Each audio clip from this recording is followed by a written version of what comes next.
again in Habakkuk chapter 1, verse 1 to 4. I will be reading in English Standard Version and later sa Tagalog version. The oracle that Habakkuk the prophet saw, Habakkuk's complaint. O Lord, how long shall I cry for help, and you will not hear? Or cry to you violence, and you will not save? Why do you make me see iniquity? And why do you idly look at wrong? Destruction and violence are before me. Strife and contention arise. So the law is paralyzed, and justice never goes forth.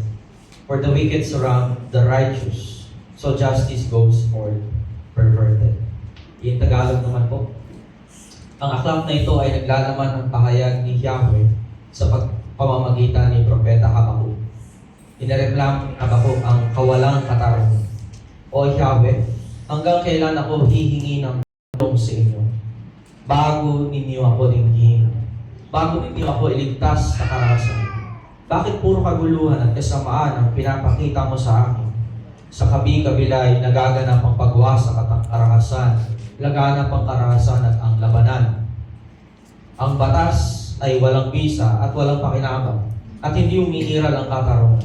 Ang husgado ay laging natatalo ng masasama, ang walang kasalanan. Ng mga masasama, ang walang kasalanan. Kaya't nababaluktot ang katarungan. Purihin ang Panginoon sa pagbasa natin ng kanyang banal na kasulatan. Tayo po ay manalangin. Aming dakilang Diyos, kami po ay papasalamat sa iyong presensya sa hapon po na ito, sa tanghali po ito. Salamat Panginoon sa buhay at kalakasan at sa biyaya ng iyong pagandahang loob, Panginoon, na kami naparito, hindi lamang para kami umawit, mag-fellowship, higit sa lahat, Panginoon, mag-aaral at makinig ng iyong salita. So umaga pong ito, sa araw po na ito, kayo po ang manguna po sa amin. Aming banal na spirito, kami po'y pagkagabayin ninyo. Hindi po namin kayang unawain ang mga salitang ito ng kami lamang. Kaya nais po namin, Panginoon, na kayo po ang bumabay po sa amin sa araw po na ito. Dalangin po namin na makita namin ang iyong mabuting balita at makita at maluwalhati din, Panginoon, si Kristo sa aming pong kalagitnaan. Salamat, Panginoon, sa araw po na ito. Maghari ka nawa at purihin ang iyong pangalan sa pangalan ni Jesus. Tapoy magsabi ng Amen. Makakal po na po tayo lahat. Good morning pa lang, pero pagod na. So, pero naman, kilala na ako ng karamihan sa inyo. Anong klase? Kasi kung hindi pa ninyo ako kilala, alam nyo ng kahantungan ninyo. So, ang ating pag-uusapan ngayon ay may title na Hanggang Kailan, O Diyos. This is a very, yung relatable and powerful prayer mula sa isang propeta na si Habakkuk. Kapag bubuksan natin ang mga televisions natin, kung nanonood pa kayo, or kung hindi naman, sa mga gadgets natin, sa social media natin, like Facebook, pare-pareho ang laman. Ano kaya? Lindol, ano pa? Ang mga issues sa government. Ghost Project. Flood control issues, di ba? Yan ang ng DTWH. Makikita mo ang mga trials and investigations. Ang ilan siguro sa atin dito, inis na, galit na, as pinapahapa. No? Buti ngayon, medyo maliwalas ang panahon, mainit nga lang. Sa hapon po na ito, maganda na pag-usapan natin ang mga bagay na ito. Hindi naman para mamulitin ka, kundi para makarelate tayo doon sa hinaing din ni Propeta Habakkuk. Marahil po kasi ang ilan sa atin ay nagtatanong o nabakahala o naghihintay ng mainam na sinasabi ng Bible tungkol po sa mga ganitong pagkakataon.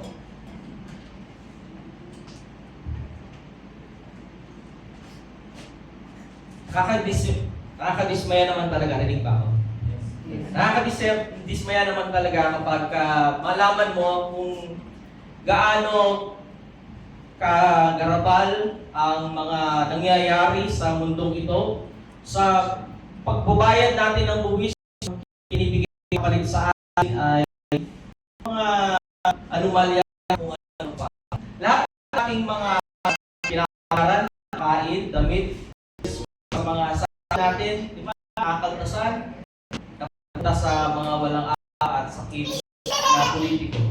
Pero, on the other hand, din, kasi pag nakikita mo yung balita sa araw-araw, di ba, parang compromise natin ang ating isipan o tempting na isipin natin, anong nangyayari? What's the point of honesty? And submission to the authority, kung action ang nananay. Ang worst, sa sobrang galit natin, baka makikita tayo sa sigaw ng maraming mamamayan na, di ba, meron pa nga humiling isang reporter, sana mamatay na lang sila. Yung wish niya sa birthday niya, mamatay na yung mga politiko na yan. Or makisita lang tayo sa mga protesta. So susubukan ba natin na gumawa para ang pagbabago sa bansa natin o hayaan na natin na madala tayo at ang mga anak natin ang agos ng sistema ng lipunan at mga bulok na akala sa gobyerno. Pero pwede rin naman nating mas kunin ito kaya na mas personal. Marahil po sa atin, kung hindi man tayo related doon sa, hindi tayo doon sa mga nangyayari sa ating bansa. Pwede naman, mga personal na nangyayari sa atin, may mga tanong tayo, di ba? Lord, bakit ganito nangyayari sa atin? Bakit ganito mga pinagdadaanan? Di ba, may mga natwiran pa nga tayo. Lord, naglilingkod naman ako sa iyo. Mahal na kita. Bakit ganito yung mga pinagdadaanan ko? Just like itong cry ni Prophet Habakkuk. So, sa umaga ito, ang panalangin po natin ay mangusap ang salita ng Diyos sa araw po na ito, sa ating at makita natin ang kagandahang loob ng Diyos sa lahat ng nangyayari na siya ang soberanong Diyos, siya ang may hawak ng lahat, naririnig niya lahat ng ating mga hinaing. Amen. So, tingnan lang natin ng konti yung background dito sa Habakkuk. Actually, dito ay matang sa Babylon ng Judah around 600 BC, just before the fall of Jerusalem. Naabutan dito niya si King Josiah. Naabutan din niya si Prophet Jeremiah. Hanggang sakupin na sila ng Babylon. At wasakin ang Jerusalem, pati ang templo. Actually, walang masyadong mali about kay Habakkuk. Walang kasi sa rest of the scripture about him. Wala tayong alam about life.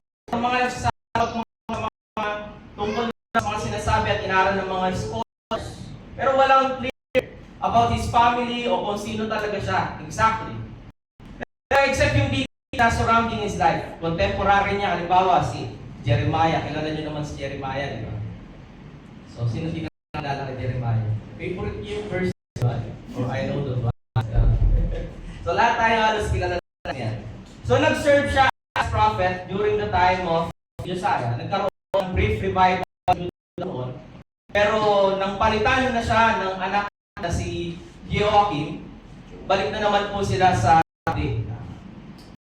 Yung kingdom, yung isa during this time, usog na ng Assyria, yung ruling empire this time. So, hindi na po sila ng time na to. Parise yung Babylon empire. We don't know much about this, pero ang pinakamahalaga ay yung message na galing po sa noon through doon sa nabasa natin, sa mga nangyayari sa atin, may human perspective,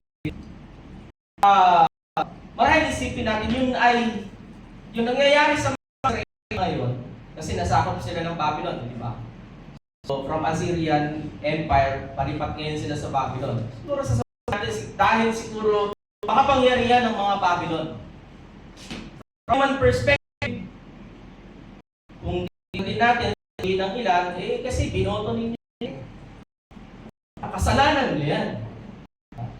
But from a divine perspective, sa mga nangyayari sa ating bansa, at saka dito rin sa teksto na ating nabasa, ito ay dahil sa kalooban ng Diyos. Actually, masakit man niya, pero kung titignan natin yung text, parusa po ito ng Diyos sa mga Israelita. Dahil sa unfaithfulness at idolatry ng mga Israelita. Bigyan sila sa mga mananakop, binaparusahan sa kanilang kasalanan. Actually, Actually, ito din yung ultimate reason, tanongin niyo ako at ang salita ng Diyos, kung bakit nagkakaroon ng mga leaders. Ultimately, because of the sin of the people.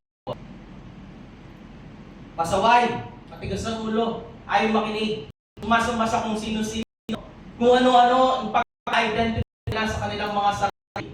Rebelde. Yan ang reality.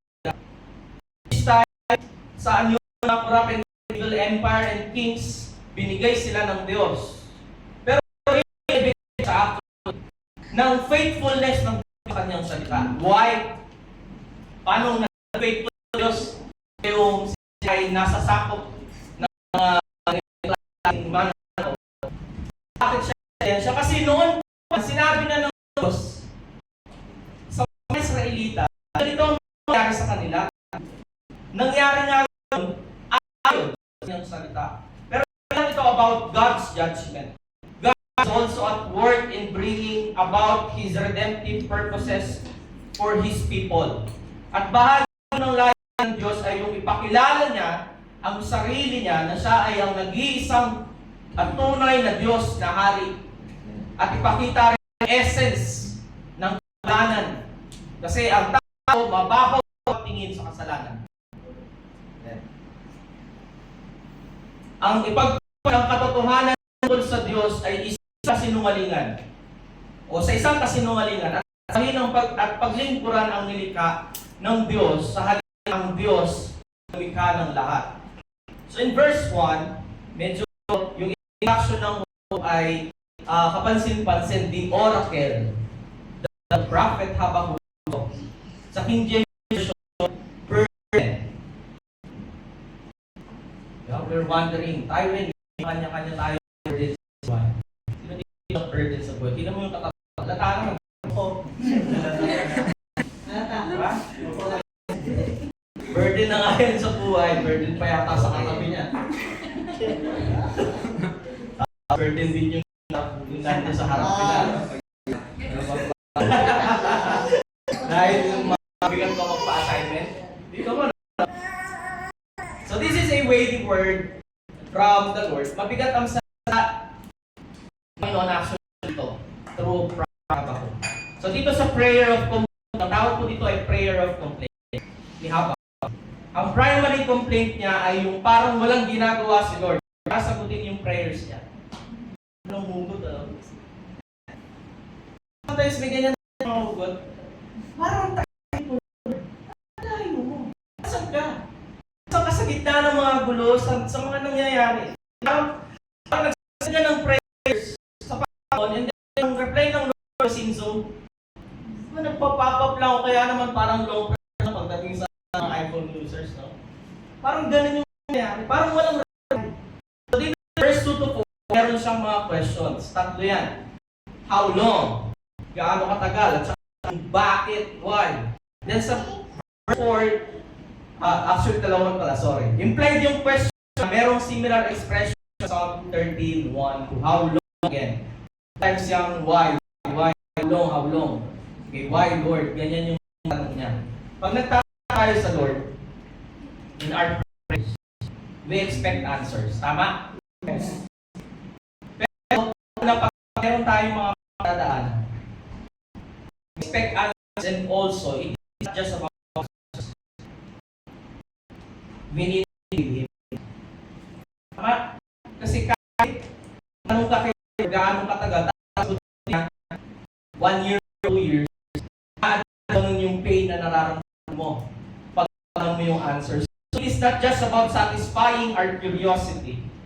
We want comfort from God ultimately. These questions are expressions of pain, giving us a language for how to express our pain to God. We have here an example from Habakkuk na nandito po honest, hindi niya dinay yung nararamdaman niya. Hindi po natin pagtanong ka, kamusta ka? Anong initial mong sagot? Okay. Magpanggap? Okay. But ganun tayo. Ang initial na sagot natin, okay. Minsan, pag tayo sa mga katimanan ng church, God is good. So, also makita natin yung honesty because of our struggles. Lalo na pag paano kung hindi okay. So itong mga prayers of laments, nagtuturo sa atin how to express what we feel. Na hindi pwedeng sabihin kay Lord feelings, natin rather, sabihin kay Lord yung nararamdaman natin with brutal honesty, without fearing na nakaboy tayo ng Diyos. Kasi may kaya hindi tayo share sa iba kasi feeling natin, pagkatawa lang tayo, o hindi tayo maintindihan. But we will see na pwede natin sabihin sa Panginoon yung nararamdaman natin kasi kung sino man, kung meron man, mas makakaintindi sa atin, si Lord yun. Hindi tayo itagoy, hindi tayo pagagalitan. By His grace, makikinig siya. Kahit hindi natin actually sabihin niya, alam niya yun. Pero, it is better, sabihin na natin sa Kanya. Tama ba? First one question niya, bakit ka hindi nakikinig sa prayers ko? Bigat. Pangatlo, bakit pa hindi mo pinapansin ang mga kasamaang nangyayari sa bansa namin? Sa pangatlo pa, bakit mga righteous ang naaagrabyado pa nitong mga wicked? Doon muna tayo sa una. Why are you not answering my prayers? Sabi niya, Lord, don't cry and you will hear.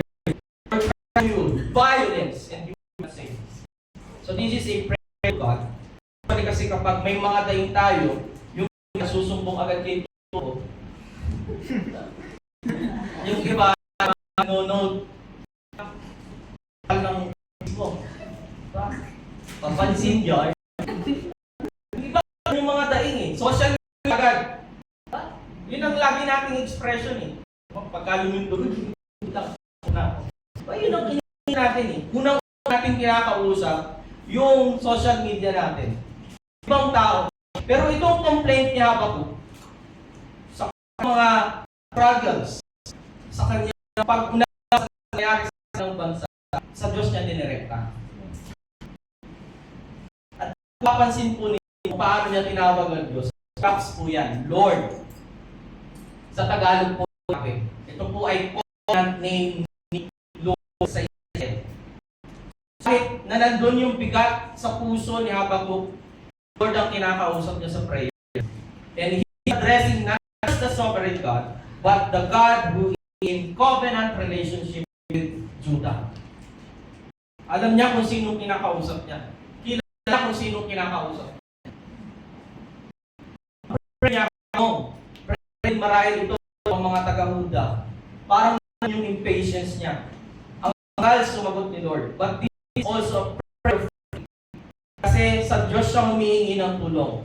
Alam niya ang pangangailangan ng Diyos sa pagsagot sa prayer. Hindi lang to basta paghingi ng tulong sa Diyos na parang merong household chores na hiniling mo sa kasama sa bahay na tulong ka. Actually, this is a cry for help. Pinananasa ni tulungan mo ako para siya nasa Noy. Humingi na siya ng solo. May desperation. Parang yung tulog ka at humingi ka ng tulong nung nasunog o kung masusunugan ka o nalulunod ka. Ibig sabihin, yung situation dito ni Habakkuk, yung expression niya ng prayer, his life is in danger. Ganun siya ka-pray. So ang complaint ni Habakkuk, sumisisi na siya. Nagmamakaawa na siya. Pero ito nga struggle eh, parang walang sagot. Di ba ang promise ng Diyos in Psalm 32 verse 13? For He delivers the needy, He calls the poor and he who has no helper. He has pity on the needy and saves the lives of the needy. Sumisigaw siya, I need your help, I need your protection, I need protection, I need rescue. Pero bakit walang tulong na galing sa iyo? Dry na dry ako, hindi alam kung gagawin ko ngayon. Bakit hindi ka magawa? So this is a honest struggle. Sinasabi niya sa Panginoon niya, ito pa, how long shall I cry to you violence and you will not save. Ang implication, merong hindi tama na nangyayari. Dapat may gawin Lord eh. Dapat pigilan niya. Diba yun yung initial isipin natin? Baguhin niya ang sitwasyon. Dapat iligtas niya sila sa karahasan at kalupitan ng ibang tao, pero parang wala. Diba ang pangako niya? From oppression and violence, He redeems their life and precious their blood in His life. Ang daming namamatay sa panahon na ito. Sa panahon na pinapanalangin ito ni Habakkuk. Ganon din ngayon. Yun din ang nangyayari po sa kanila noon. Maybe yung Assyrian lumalaban sa or nagsisimula na ng oppression ng Babylon. But most probably, sarili nilang kababayan ang may gawan nito. Mga leaders sila na nangaapi sa mga mahihirap. Sabi nga po sa isang commentary, the prophet has continually sought the Lord for relief from the burden of human misery, piled up every day in the streets of the cities of Judah and the halls of justice in the land. He has witnessed a society that had been falling apart in terms of its moral fabric. From the political leaders to the common people, everyone seems to have plunged themselves into moral madness. Talagang immoral na. Talagang mapangsamantala. Everyone seems to have forsaken Lord and His covenant with His people. Everyone seems to be striving for personal pleasures and self-promotion. Di ba ganyan ang nangyayari ngayon? Kanya-kanya na tayo. Sarili-sarili na lang. Sa personal pleasure, sa promotion. At every level of Judah high society, sin is rampant. Covenantal unfaithfulness. Ganun din ngayon. Humihingi ng tulong sa Diyos. Nangyayari ngayon. Injustice, sa corruption, sa incompetency ng government. Ang community natin parang pumatay sa 911. May emergency na nga pero parang easy. Naalala yung pandaw na yung kasi nag-work from home. Kaya yung nawala ng internet bigla sa bahay. Agad-agad tawagan na asawa. Hindi pa rin ang problema, hindi sumasagot. Susunod na tawag, wala pa, dadali ka pa sa ibang Hindi po ako sa yung ibang mo. Papasahe ka, ganun yun. Parang urgent na urgent. Kaya lang busy. Ako lang sumasagot. Nakikita natin, why are you ignoring sins? Why do you make me cynic with you? And why do they look at destruction and violence are before thee. Life and content rise. Yung una, how long? Ngayon naman, bakit? So itong mga nakikita na iniquity, pwedeng trouble or sorrow, wickedness. Ano pa? Injustice or wrong or violence, devastation, wrongdoing. Then, destruction, violence, strife, contention. So grabe po ito. Nagkaroon lang ng brief period ng sa time ni King Josiah. Pero pag wala naman, balik naman sila dati. Balik lang sa dating buhay. Wala na silang ibang choice but to cry out. Ito rin ang Old Testament actually sa Isaiah. Pero yung resolution nito, wala sa Old Testament. Nasa New Testament. Later we will see that. Ang reklamo niya dito, why make me? Alam mo yung parang ginagawa, tingnan mo, ganun. Tapos, ang reklamo niya, parang yung idea, parang silip lang na ganun. Bakit parang ganun yung nararamdaman? Bakit parang ako, pilitin na ako sa mga pero ikaw, playing blind. Pinamumukha mo sa nito, tapos ikaw nagbulag, parang ganun.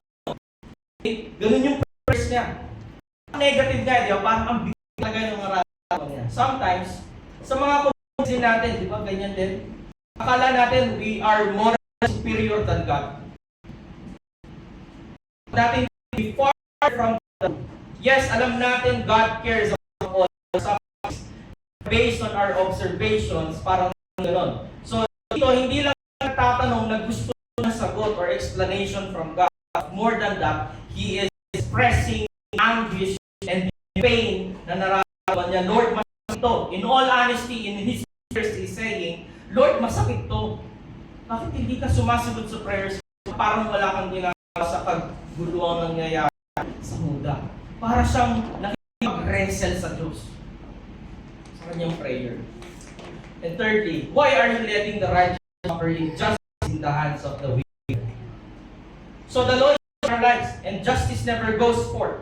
For the wicked surround the righteous, so justice goes forth perverted. Sabi niya, the law is paralyzed. Yung sinasabi na law is yung Torah, na expression of God's will na binigay sa Israel. Paralyzed daw, grown numb, or parang ineffective. Cold. Parang wala ng peace. Diba? Sa Psalm 9, the law is perfect, revive the soul. Bakit ang law? Parang wala. Walang epekto. Walang balance. May mga judges na nagpapatuloy nito, pero wala rin nangyari. Justice never goes forth. Kung sino may kasalanan, hindi napaparusahan. Parang trial, diba? Ako nga yung tulungan. Parang sa balis ka. Parang kada umaga yata hello, campers!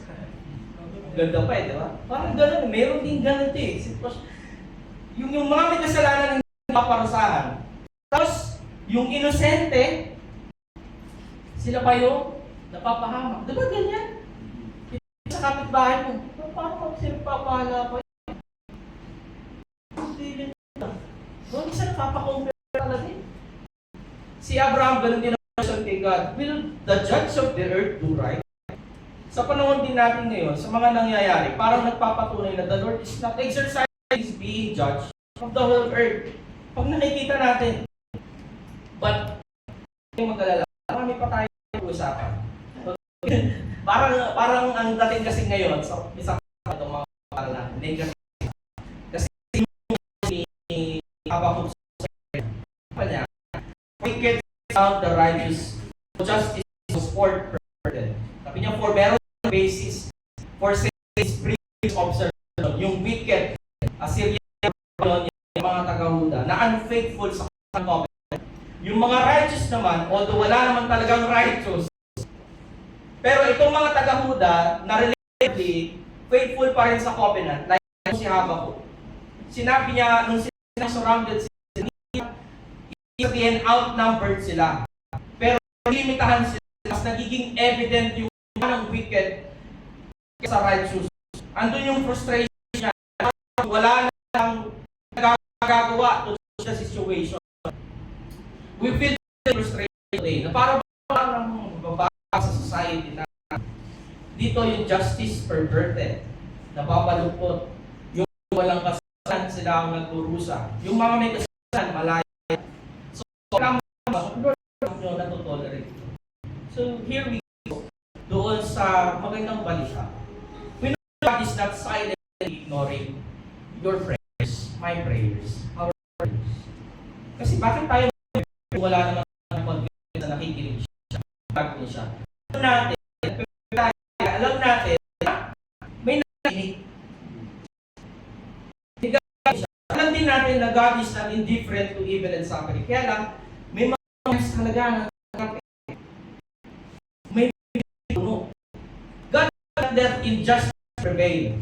Totoo lang, mas na nagawa ng tao sa bansa.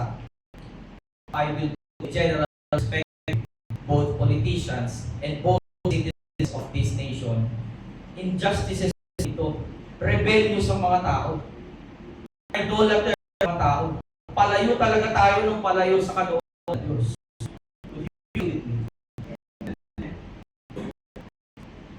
Take note, lala sa mga diniwan ng puso natin na justice. Through corrupt politicians. On the other hand, para dito sa corruption and governing leaders natin, talagang may darating na justice. Nasa kamay ng Diyos ang katarungan din natin. Hindi natin makakali ang justice ng human beings. Perfect nila. Asahan natin ang kabaluktot.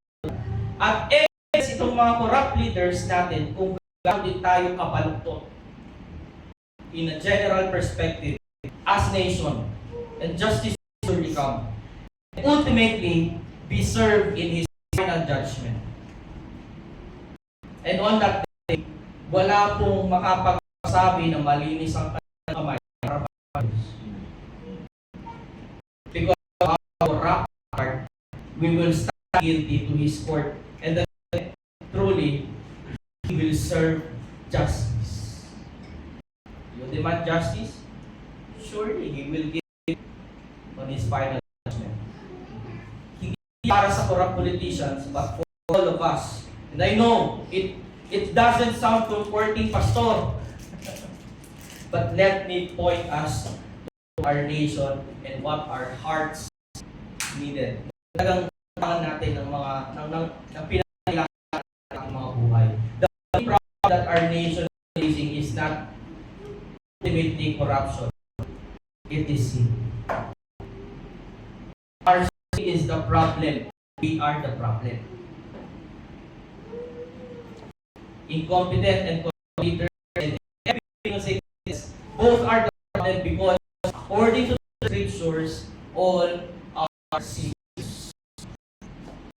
Kahit pang iluklok mo sa posisyon ng pamumuno, wala talaga kanila kasa.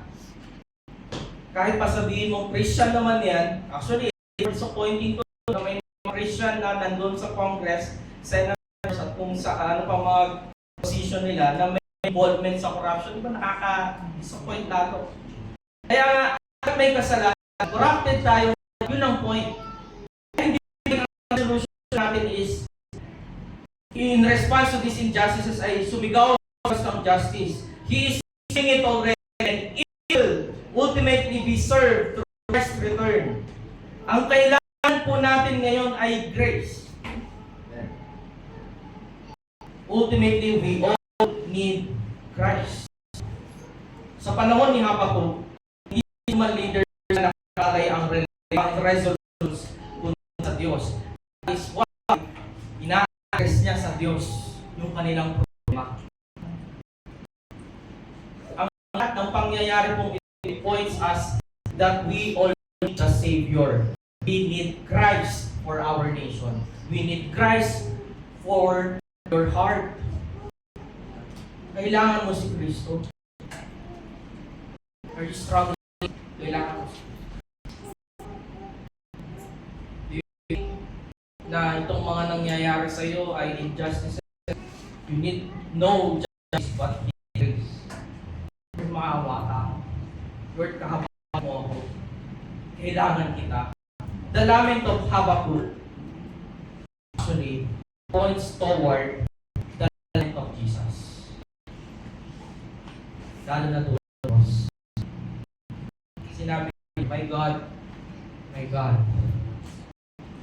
have you forsaken? Sa krus parang uncaring siya.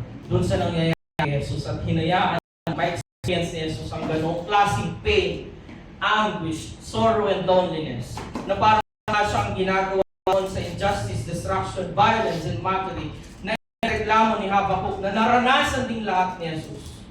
The only righteous one who ever lived was surrounded by peace on his left and right. The law is paralyzed. Justice is perverted in his mock trial. He suffered violence. He died for your sins and my sins. Amen. Inilibing siya, muling nabuhay. For you to know that He understands now your pain. Are you feeling lonely? Feeling na wala ka sa He Himself on the cross. The same in His anguish, sa layong sumalo ng nararapat parusa para sa atin. Kristo ang sa corruption. Siya ang sa tinahan natin. Siya ang solusyon sa problema natin. Kanya may sakit. Pinakain ng mga nagugutom. Binuhay ang patay. He did that to demonstrate His authority as King at ipakita ang power of the kingdom sa pagiging niya. He is the better King. He is the better Lord. His kingdom is better than this corrupted nation. And so this is all brothers and sisters, to proclaim the gospel of your King. Because better na kingdom ay yung mga nangyari sa atin ay pansamantala lamang. Justice will surely be served. Dahil kay Jesus, mga kapatid, mapapagpapatid na hindi ang Diyos. Kung hinaro niya tayo sa malaking problema sa buhay, ang kasalanan. Ano pa ang malaki o dududa natin na tayo doon sa amin? Ulitin, ang pinaka-problema sa buhay mo, tinubo na yan ni Kristo. Ngayon, natin sa mga pinagdadaan mo, hindi naging Diyos. Ang dapat natin gawin ay hindi makigulo, compromise sa ating pananampalataya. Hindi rin merely say, boto natin, halimbawa sa mga nangyayari sa mundo, boto natin ang tao. O Kristyano dapat maging isang halimbawa tayo ng pagtiwala sa Diyos at pananalangin. Maging ilaw ng ulo at dilim ng sakit. Kung hindi tayo dapat manahimik mga katibalian sa nakabaluktutan ng mga leaders. Totoong dapat tayo umalma, dapat sa kanan. Pero totoo namang dapat bilang Kristyano ay ipakita ng pag-ibig, pagwala at pagkansa na ang lahat ng bagay ay nasa mga palad ng makapangyarihang Diyos. Meron ding magandang atensyon ng Diyos sa Babylon. At isang dahilan kung bakit ang mga Israelita ay pinasakop sa nation na ito ay para sana maging blessing sila sa ngayon. Hindi yung nagtatago lang sila sa bahay at walang pakialam sa tao sa paligid nila. Sabi nga sa Jeremiah 29:5-7, tayo kayo ng mga bahay at doon kayo tumira. Magtanim kayo at kumain ng inyong anak. Mag-asawa kayo at nang magkaanak kayo. Hayaan ninyong mag-asawa ang anak ninyo at nang magkaanak din sila para dumami kayo ng dumami. Tumulong kayo para sa at kaunlaran ng lungsod. Nadalhan sa inyo, ipanalangin ninyo dahil pag umunlad ito, uunlad. I-encourage mga Israelita under the persecution or yung pananakot ng Babylon na patuloy pa rin sa buhay. Never compromise. Hindi kailangan mag-block sa isang posisyon bago tayo magkaroon ng pagkakataon na makagawa mabuti para sa bansa. As a Christian, as a citizen of heaven, as a citizen of the kingdom of God, your very duty is to point them to Christ. His kingdom, while doing the right thing as citizens of this nation, brothers and sisters, be encouraged and be comforted that God is sovereign in history. Whatever happens sa political landscape sa bansa natin, mga kaluhan sa mundo, may mga pagdulman o kung ano man, in accomplishing His redemptive plan for His people, God is sovereign. Hawak niya yan. He is faithful. Amen po? Alam niya ang nangyayari at alam niya ang kanyang ginagawa. So be faithful to your calling. Speak nangyayari sa society natin, but never compromise. Our highest allegiance is to the King of Kings, not to any political figures. We are not just a Filipino, but a Filipino Christian. Primary identity is being a Christian at ang pagiging Filipino ay secondary lamang. Secondary pero hindi sabihin na hindi mahalaga. So, ano ba ngayon kikilos sa paraang totoo at consistent sa identity mo as a Christian? At sa number one allegiance mo sa araw-araw na buhay. Saan ka man inilagay ngayon, Diyos, be faithful to your calling. Huwag na mong ikompromiso ang pananampalataya mo. Sa at arangal ng Diyos ang higit na mahalaga at hindi ang arangal ng sino mang tao. Dapat makapangyarihan ng Diyos kumikilos po sa atin na mga kay Kristo.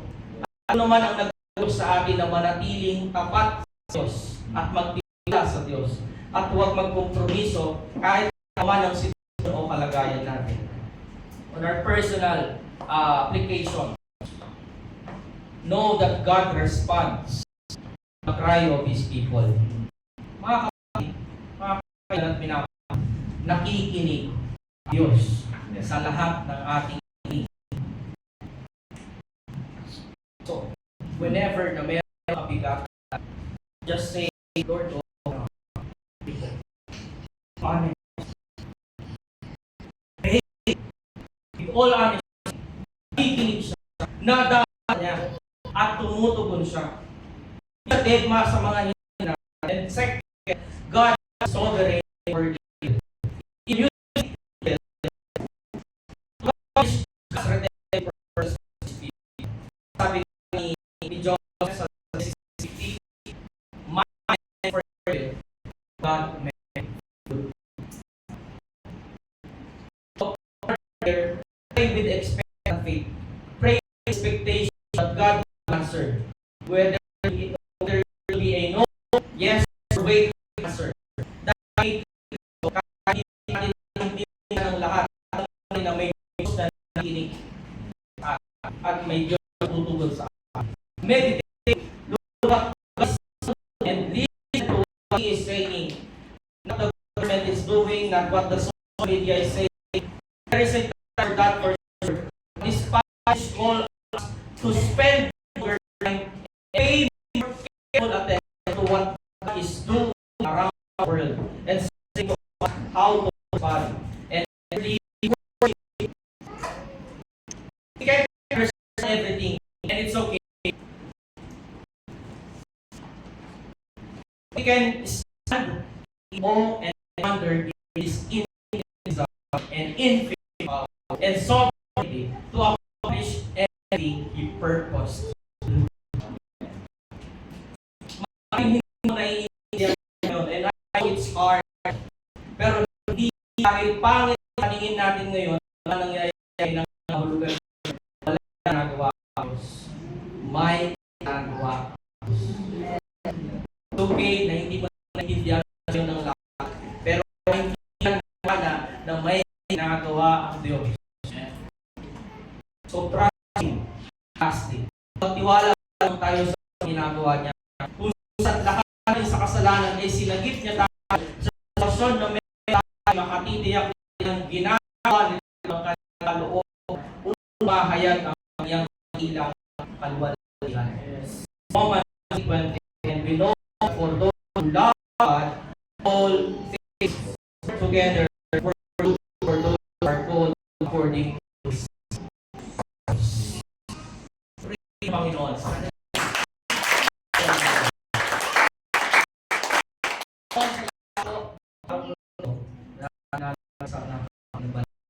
Sa inyong mga kami po ang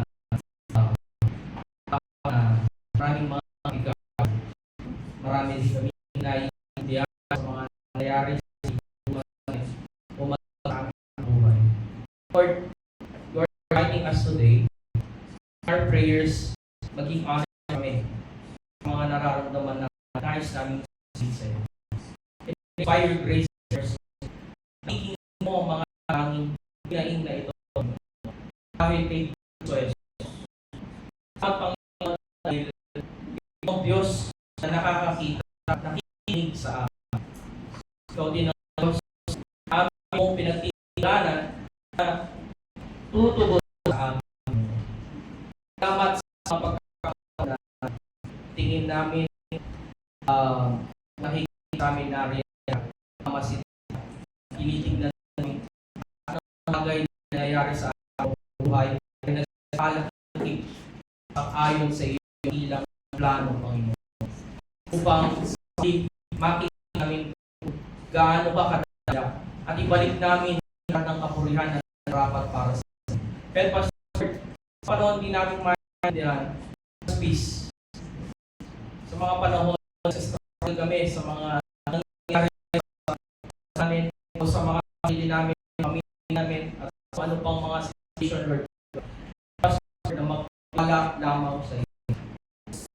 Salamat Panginoon sa iyo. Salamat sa iyong God. Dahil wala pa noon dito nakakakla kasaysayan ng tao, laging nanaigang yung kapihan, laging nanaigang yung kalahatian mo. And so, Lord, dahil po namin na makakita namin ang iyong dahang loob para sa tuwi na Panginoon. Salamat o Diyos. Turuan mo kami sumamba.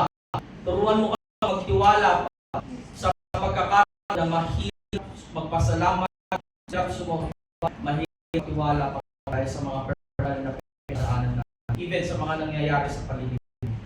Nais na ang makita sa aming buhay ay hindi kundi ikaw. Salamat Panginoon Diyos sa pagkakaroon sa araw na ito na binigyan mo namin